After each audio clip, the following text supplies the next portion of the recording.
Hey everybody, and welcome back to Autoimmune Adventures. Today's episode is one that hits close to home for so many families who have had to navigate medical systems and rare diagnoses. So we are thrilled to be joined by the incredible Amy Schefer.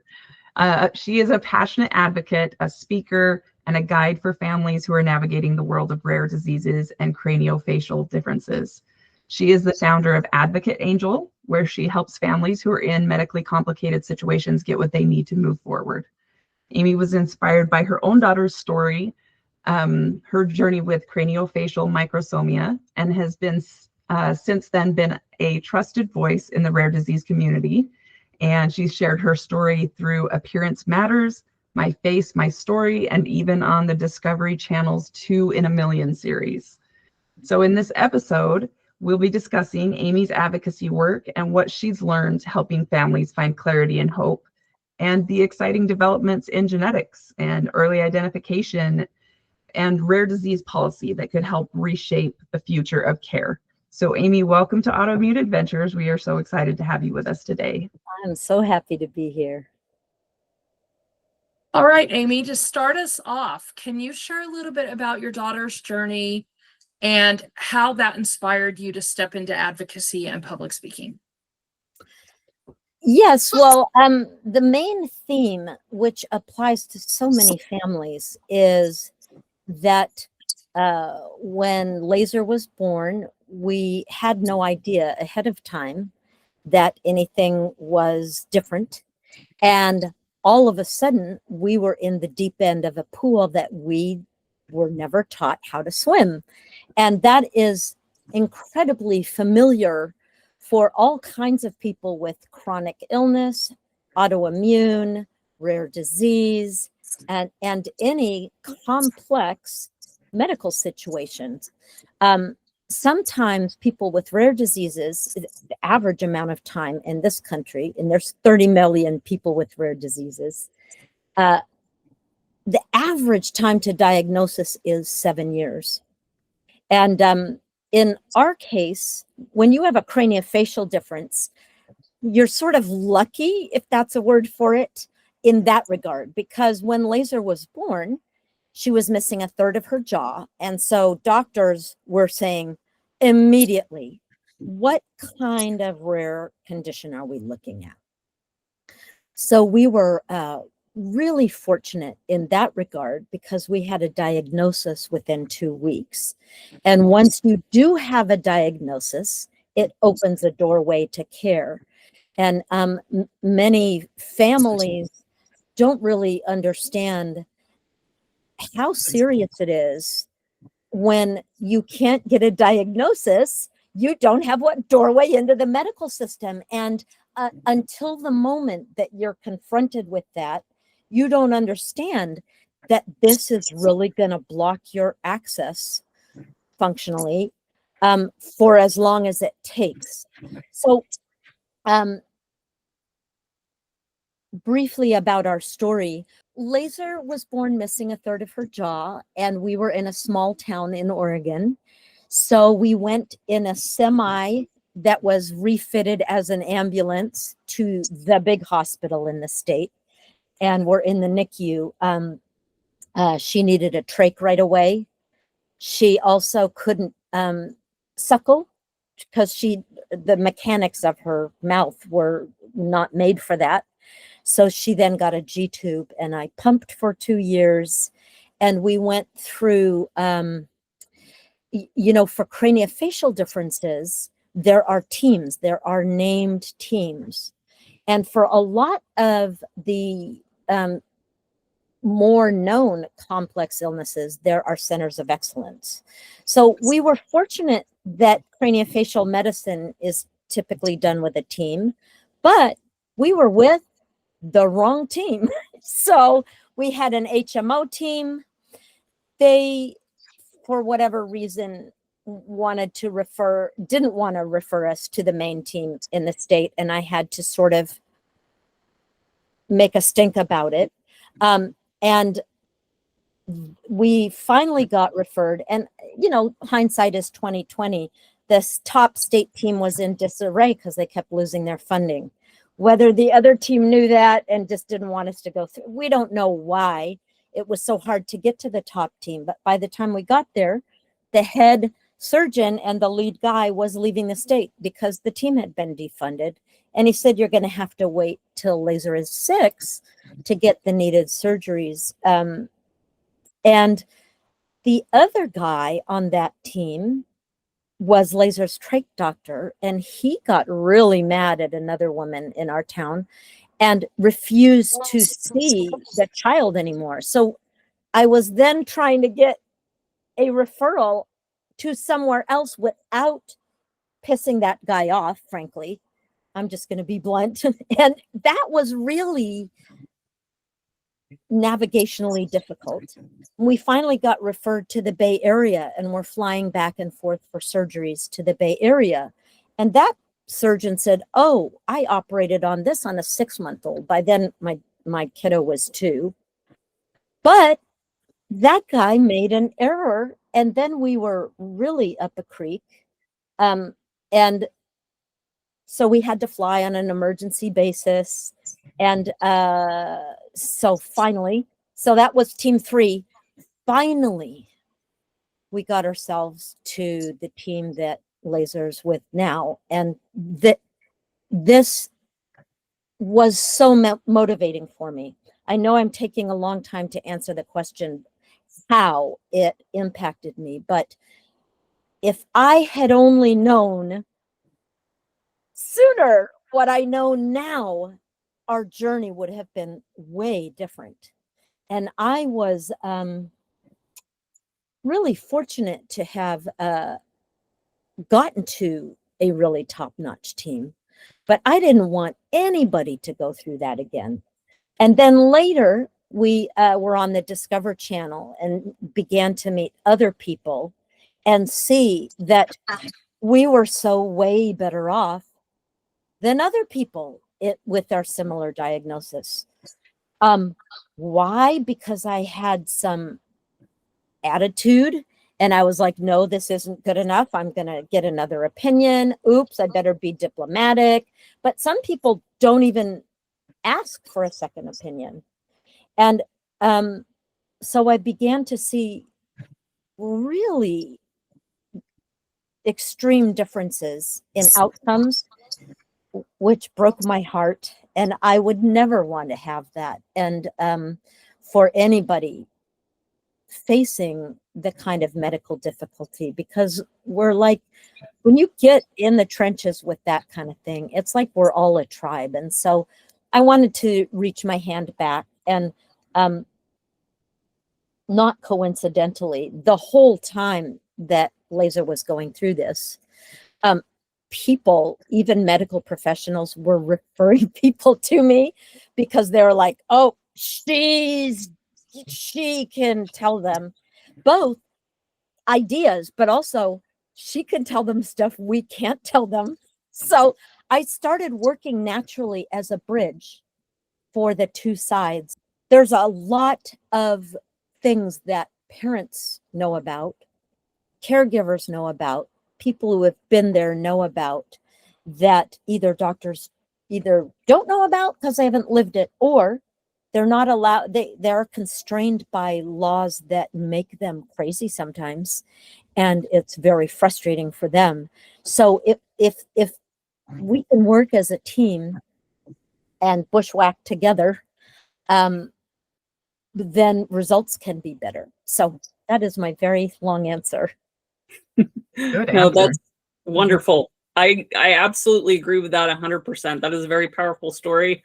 Mhm. And I think we talk about advocacy a lot here, and a lot of it started because all 3 of us have had at some point, and even I would say sometimes we even have had it recently, because you can feel like I know how to advocate now, but when you have, both Alicia and I have recently had things that have popped up with our health that it's like, oh, I thought I was done like advocating hardcore for myself, but now I've got this new thing and I have to start all over again, you know, like, and just like you said, it's happened to us enough that we wouldn't ever want that to happen to anyone else.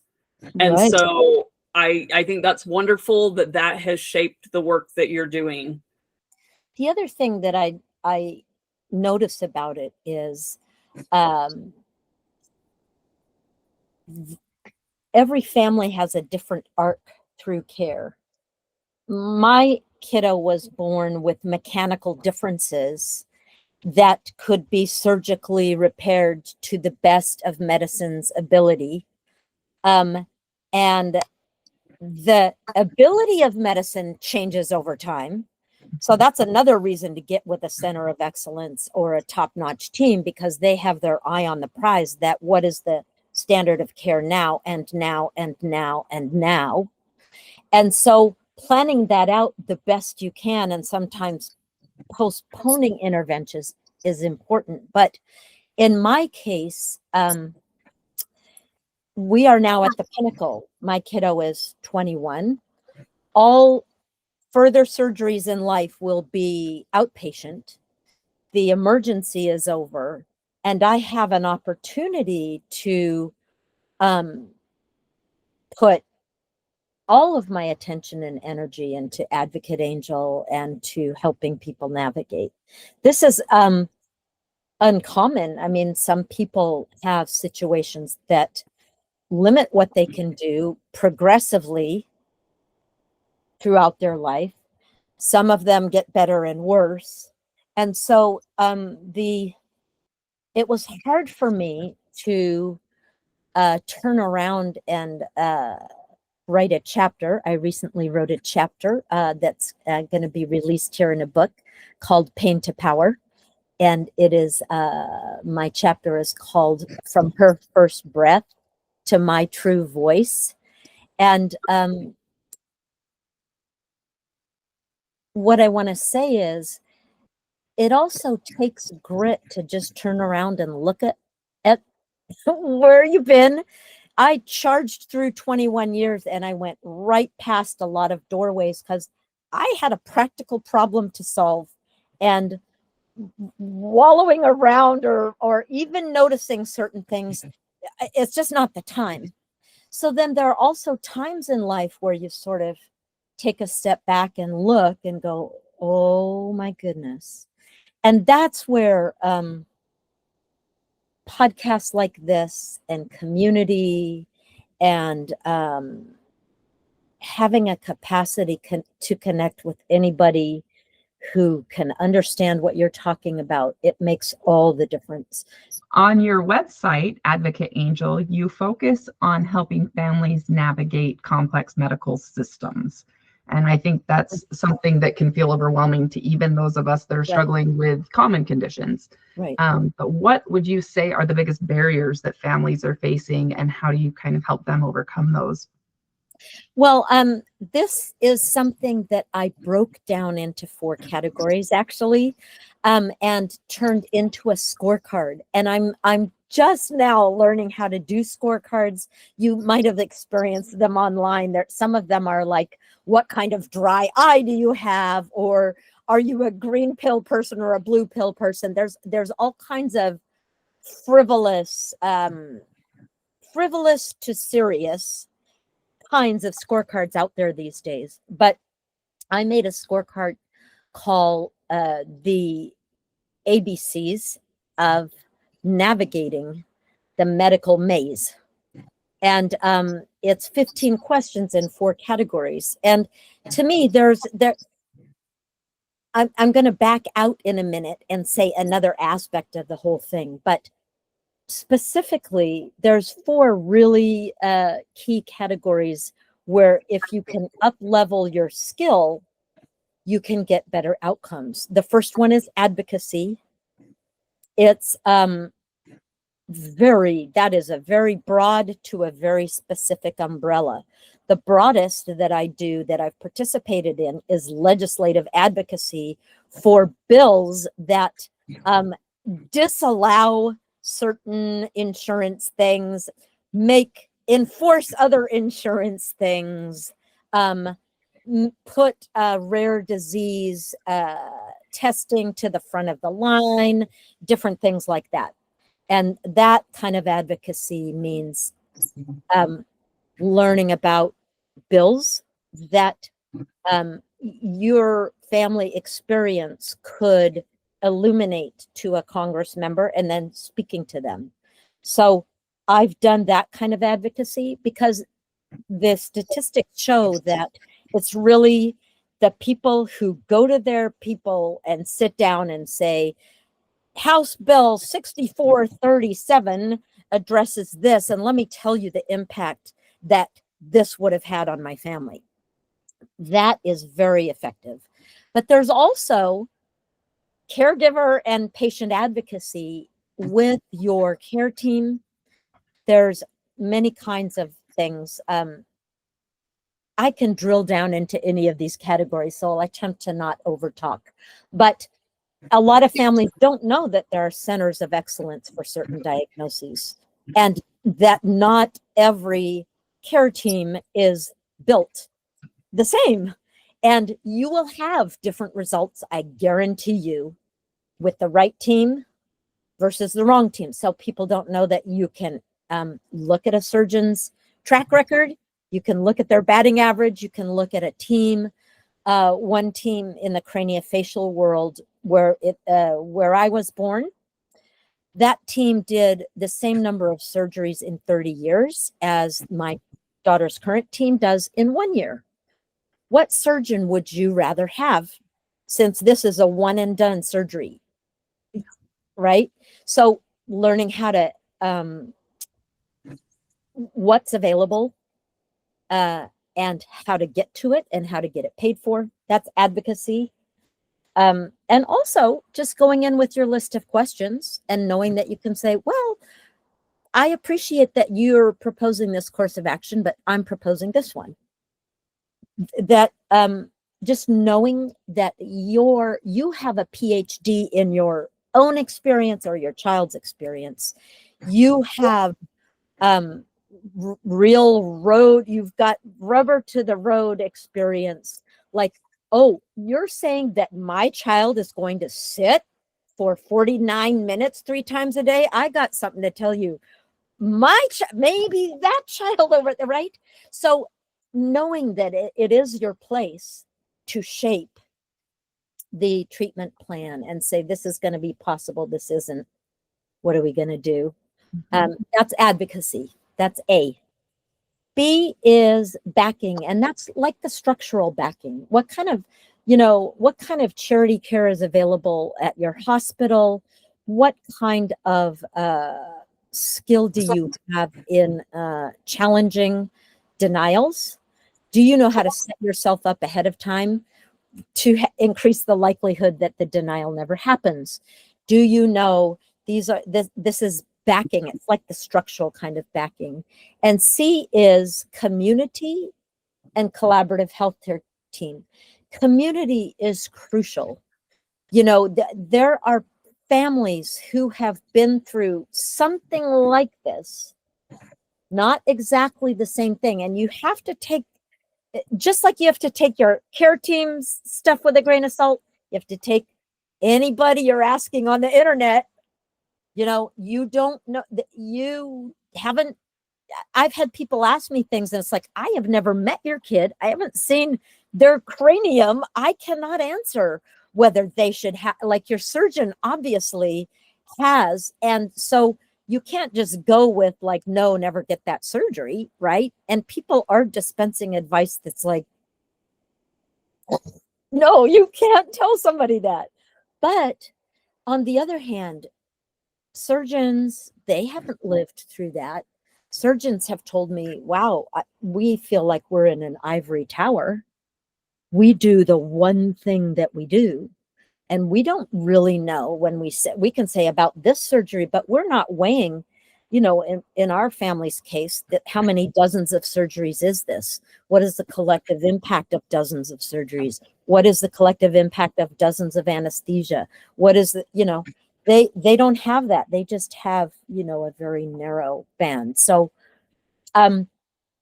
community is crucial. And there are events where people just show up together in the same space, or there are group chats even on TikTok There are lives you can join, and people just jump on and go, this is the thing that is pumping the edema in my legs.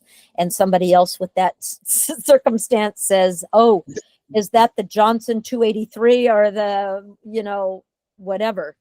And having that against the isolation that a person can feel is crucial.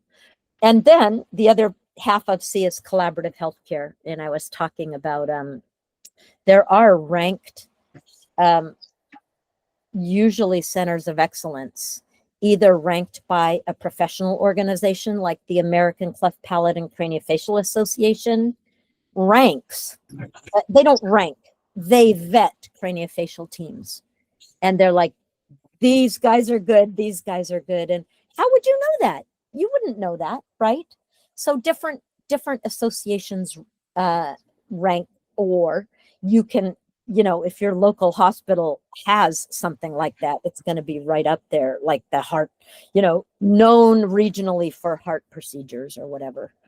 And then last is diagnosis.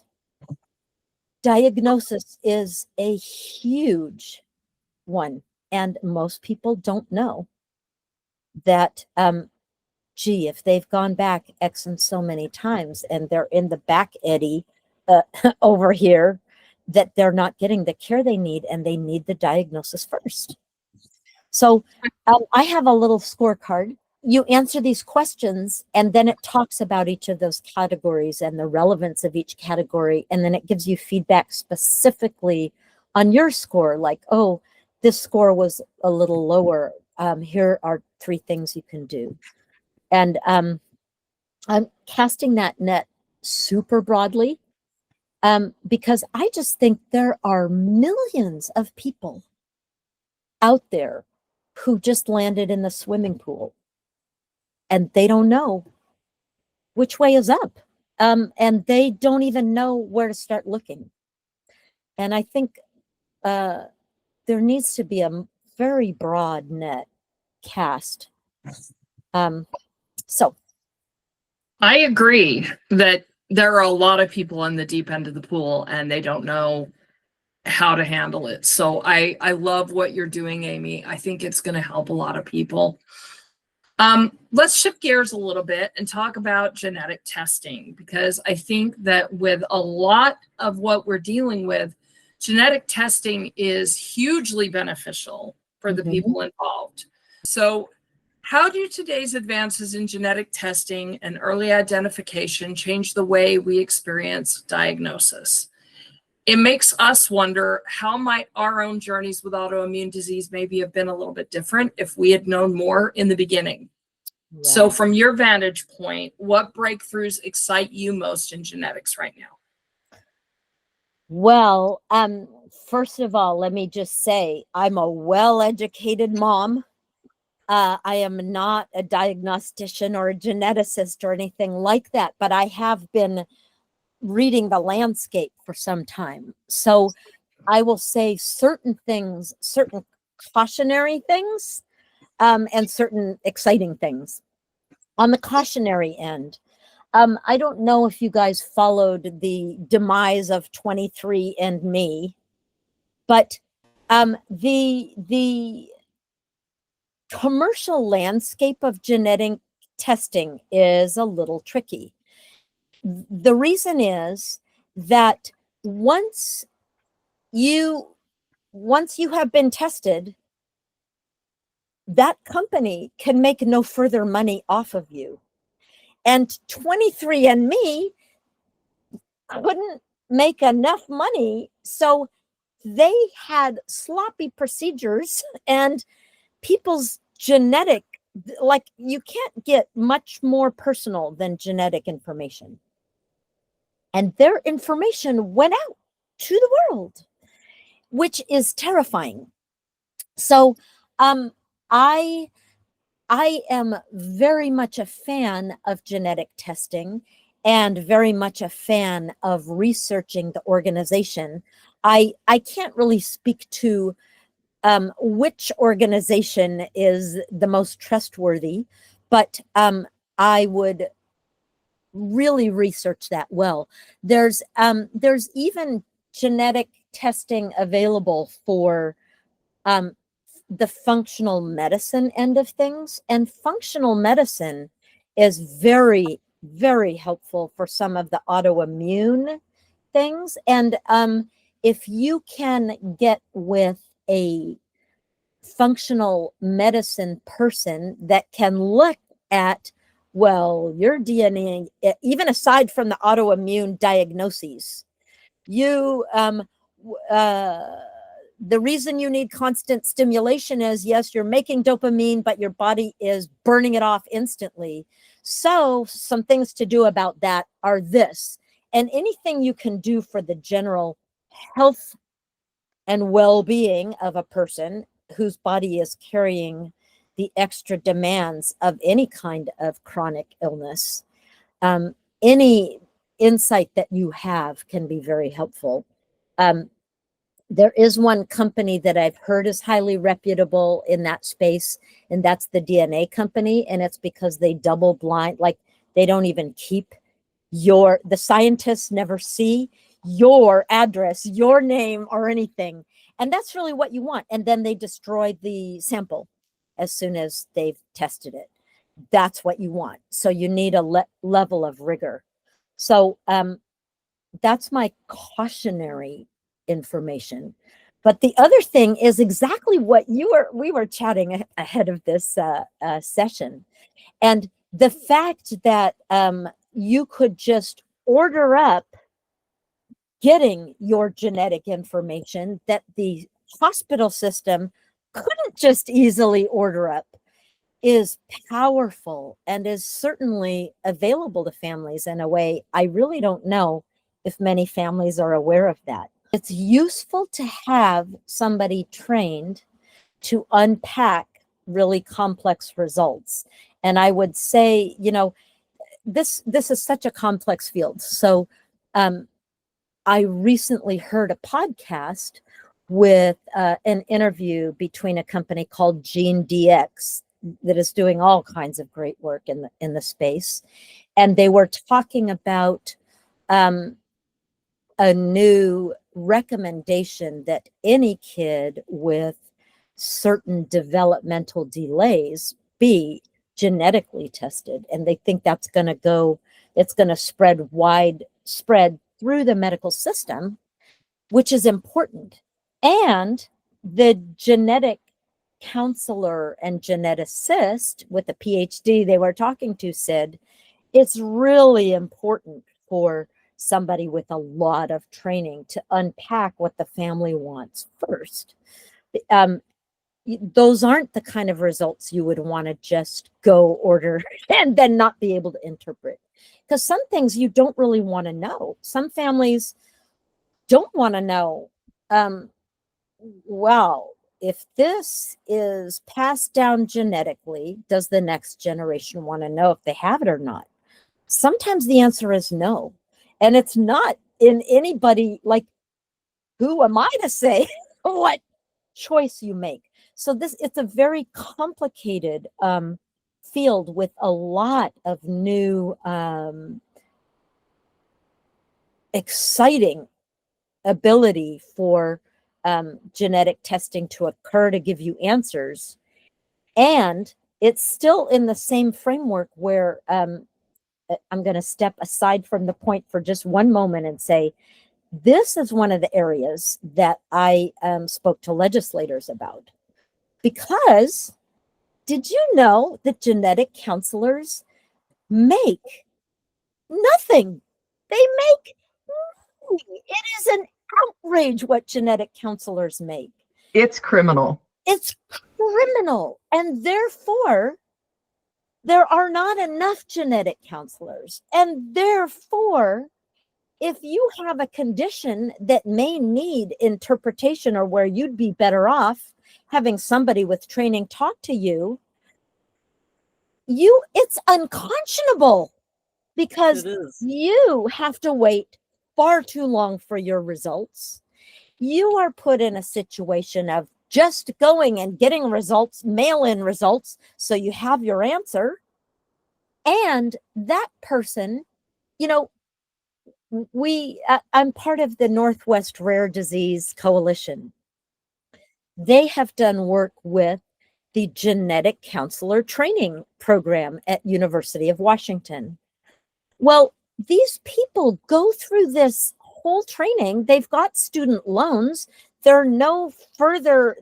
It's sort of like, We did we were curious about it, and we did a workup of how much schooling does a geneticist, not just a genetic counselor, but an actual geneticist need, right, versus, and most of them have as much schooling as like a surgeon does, but they get paid less than a third of what a surgeon does. They should be getting paid a whole lot more. So hard to find one. So right, and exactly. Understandably, would you want to go into that field if you get paid crap and you have? No. What these people are doing is so vitally important, Right, that their pay should be commiserate to what they're accomplishing for people. exactly. And it's not. And it's not. And this is where organizations like the Every Life Foundation, they have a whole system where they get advocates and they say, these are the 3 or 4 bills we're focusing on now, but you're welcome to do this. And there's a national thing called Rare Across America. A lot of rare disease organizations do it. And with Rare Across America, they sit down, they're like, this is how you talk to a legislator. Let's practice. Okay, how was that? Feedback. This group is going, here's your legislator. When can you sign up? And people go through and they tell each other the stories, and they pick the top 3 stories, and people show up in their legislators' offices and they say the story that you were telling me, for example, right? That how long did you have to wait? Because we did this for a bill that brought to light, because legislators are looking at so many bills every week, it's ridiculous. But when they hear this is House Bill number X and so, and here's how it impacted me, then they go, oh, got it. And they are much more likely to either sign on to co-sponsor that legislation, certainly to vote for it. And this is a lot of how constituents really make an impact on how bills get passed. So now that you're all fired up. Yes. Well, that's perfect, because our next question is just about that. So you have mentioned taking your advocacy to Washington, D.C. and working alongside other rare disease families. Can you tell us a little bit what that experience was like and what its impact on you was? Oh my goodness. Well, I went with a really awesome organization called the Every Life Foundation. They do one branch of what they do is called Rare Disease Legislative Advocacy, RDLA. And a lot of people, by the way, have multiple things going on, some rare and some not rare. And it's not about quadrant things off, like a lot of rare disease people have chronic illnesses and other things going on. So they had a mentorship. I signed up. I wanted to work on improving my public speaking and getting out, and this is part of the result of that, right? So they paired me up with this awesome woman that started Northwest Rare Disease Coalition. She's a co-founder and also another organization called Born a Hero. She taught me the ropes, and I went to a couple of the local events, and then they flew us all out to DC, and we were, I don't even know, probably 1,000 people. And they had a day full of events. I bawled all day long, because when you sit in a room and it hits you what people go through, it's both intolerable and strengthening. Because you're there with a bunch of other people, like meeting you 3, a force of nature. And so you both increase your strength and you're kind of decimated. And then the next day we went and talked about, we had practice sessions for talking about things. We met with other people with similar conditions or other different conditions. There were videos. People have made, outstanding, impactful videos about what they're going through. And then we went and met with legislators. And then we sat on the front steps of the White House. And, it just changed my life. And this brings me back to the point of community. Like, even if I'm having a rough time, which I have, right? I think to other people that I know, and I, at one point, felt like I was all by myself bushwhacking through the wilderness. But in the act of reaching my hand back, I realized, oh, that person has been bushwhacking and they didn't have the benefit of this that I had the benefit of. And I never would have known that if I didn't connect with them. So it's not strong enough to say strength in numbers, because it's not just numbers, it's strength in connection. And it's strength in knowing somebody's story that you have with you, even if that person isn't with you. And so you know how to approach a question with somebody else and help them see the way through. And the other thing is, I started doing public speaking in healthcare teams, healthcare settings. I was part of craniofacial microsomia study it, and I got to know practitioners, and they said, until you worked with us, we felt like we were cranking out research and not knowing if it ever hit the mark. So there is a real convergence of stakeholders in the sense of like caregivers and patients being invited to studies. And there are a lot of weary practitioners, and they feel like they're working in a silo, and they also don't know the story. They're blown away to hear what families are going through, and it's important for them because they want to be relevant. They got into medicine to be relevant, and they have so many strictures around how long can they speak to you, what can they say. You go for a surgery and there's so many things on the checklist that the person can barely look you in the eye and go, hey, who are you and how are you? So I work with medical institutions also, and there's one thing. I was saying that the scorecard deals with the A, B, C, Ds. There's another thing. There are two pillars to what I help people with. The other pillar is for everybody, and that is learning mastery of your nervous system, because we're all in fight or flight, and that is the surgeons, the nurses, the doctors, the patients, the caregivers. We're all trying to experience colossal things in tiny little containers. And our nervous system, I don't know if you know this, but fight or flight is supposed to be 4%. You're supposed to be, our system is designed to run from a tiger, get us out of Dodge, rest and recuperate.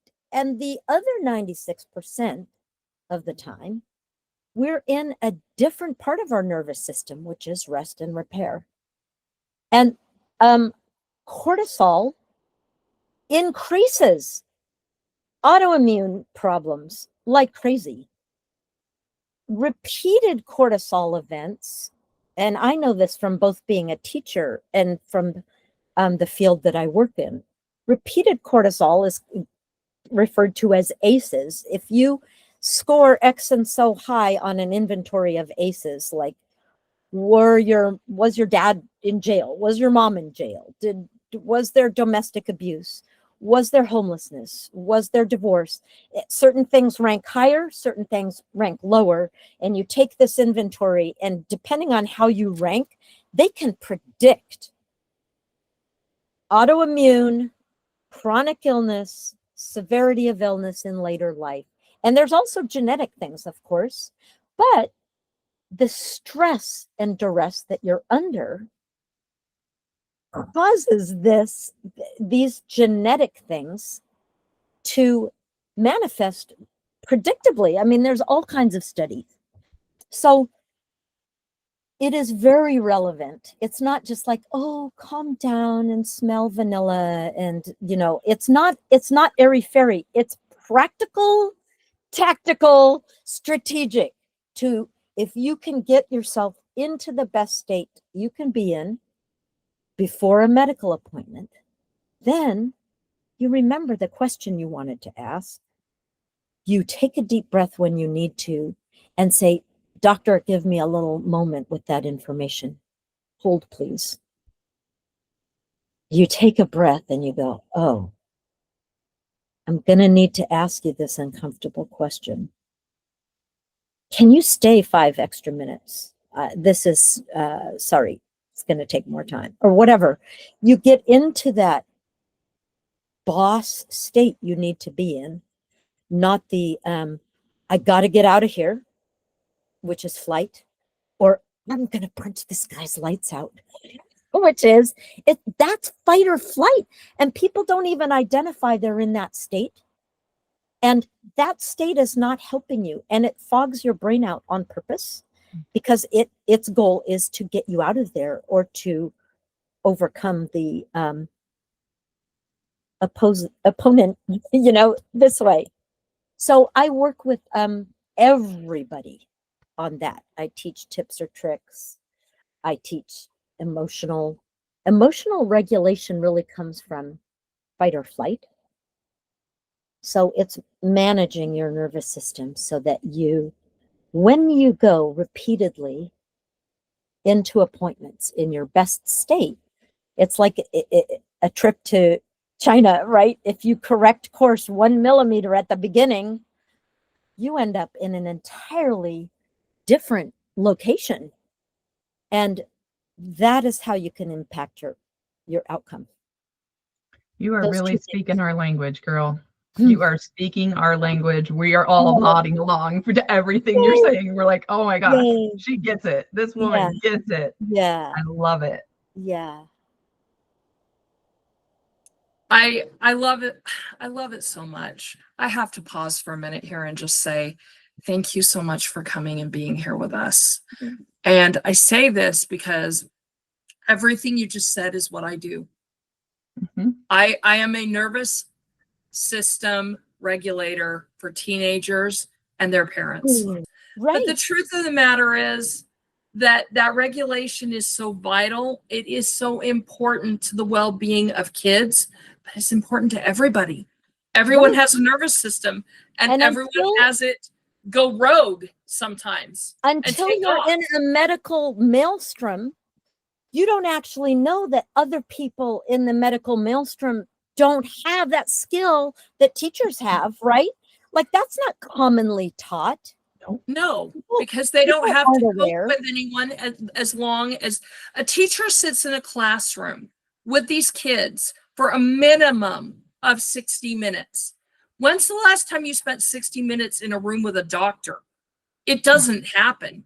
And then it's multiple days a week. Right. So these kids, you know them, and you know when their nervous system is flared.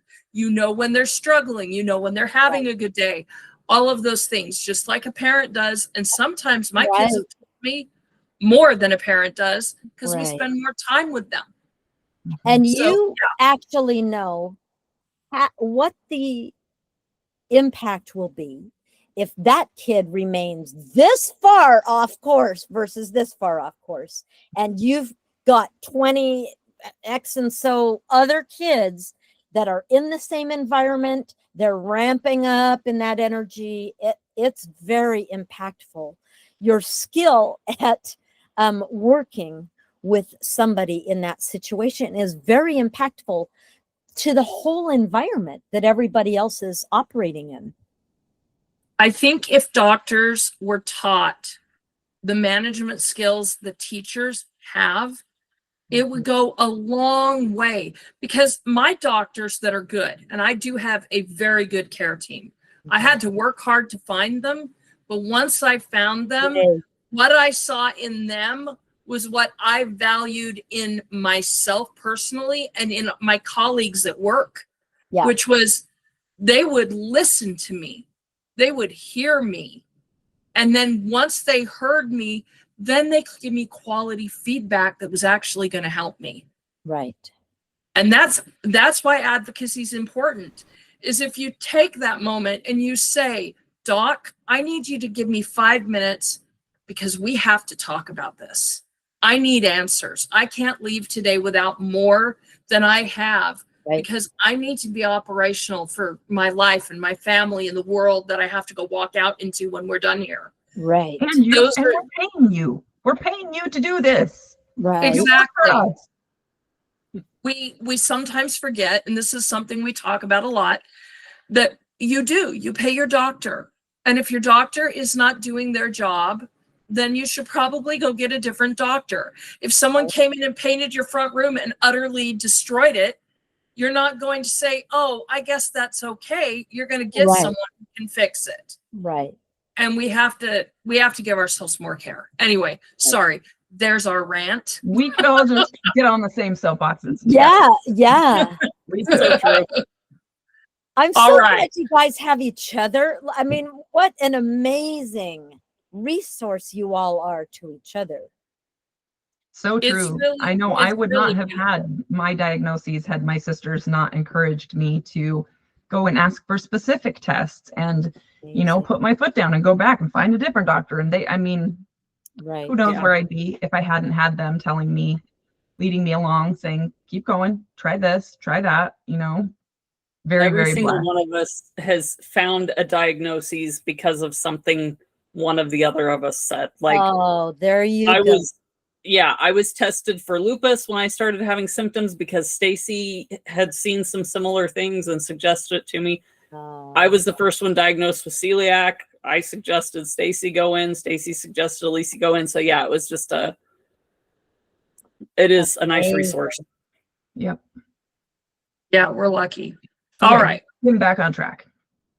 So as we wrap up today, can you let our listeners who are patients, caregivers, and advocates themselves know how they can contact with you? Well, that's easy. I have a website called AdvocateAngel.com. You can get in contact with me there. And you also can get a link to the scorecard. And if anybody feels led, take the scorecard and give me some commentary on the feedback you get. And at the end of the scorecard, you can schedule some time with me. One of the things that I've found is that each person's situation, even if you have the same diagnosis, is very particular. Even, I don't know if you're aware, but the laws governing care in different states are different. Therefore, the care available for the same condition in different states is different. The different diagnoses have different support groups. So the best thing to do would be, if they want to talk with me and get some particular pointers and connecting points, do that. But also look up your condition and see if there's a national organization, see if you can get in any chat groups, and go with your gut also. Some will be a fit and some won't be a fit. And just be aware you're going to be, there's kind of a, no matter what, I'm not saying this in a negative way, but there's a hope factor and a disappointment factor with any team, any group, any support organization, any support person that you meet, because the truth is it's a lonely journey. And that's part of what is very especially true of anybody going through a chronic illness or complex or rare disease. And that is part of a strength and part of a loneliness. So do things in enough moderation where you don't look at 20 groups at once and get overly frustrated. You know, be gentle on yourself and try to connect with people. My scorecard is intended to be helpful with helping different people learn what steps might be the best next steps for them. And also, I know a lot about this nervous system regulation, and I want to be doing more work there. But there's a lot of great, there are a lot of great people posting on TikTok, Instagram, Facebook, YouTube. You can watch a lot of short little videos. For example, Vagus Nerve is all over all of those right now. And there are a lot of very quick resetting techniques. Like, I don't know if you like, I'll just share one for fun. Did you know that you cannot be anxious if you are using your peripheral vision? So if you are anxious, you can, I just hold my fingers up and I look in my peripheral vision for 30 seconds. And already I just naturally start taking deep breaths. And a lot of times, if you can just reset yourself, if you can notice yourself ramping up and you can slow my mom used to say, hold your horses. If you can hold your horses, then you're like, oh. And in one of my talks, I had a video of a cat that fell in a swimming pool, and the cat's like, looks over and it goes, oh, and it gets out of the pool. So if you can just give yourself even 30 seconds reset, you can notice things that you didn't notice. And a lot of times, the little steps that you take, which in nervous polyvagal theory is called glimmers. You know, we all, the people that get trained on how traumas stack. Well, those little tiny aha moments, they're called glimmers. They actually have a name in your nervous system, and you can stack those on purpose. So if you can just catch yourself flipping out and if you can give yourself little glimmers, it's sort of like Hansel and Gretel. You can string those through the forest and find your way out. And so that's what I would advise people also. See if you can start just getting curious. Let yourself get curious, not like, I'm going to go make myself, you know, it's part of this sort of curiosity and, oh, that does feel a little better. And then, once a day, write down the 3 top things that were awesome. And those things start connecting. And those will make an impact over time. I love that you talk about curiosity, because that is one of my tenets with my students, is that you have to be curious about why you're feeling the way you are, why you are thinking the way you are, and not get angry with yourself. You can feel emotions, but you don't need to let them overcome you. Instead, get curious. Right.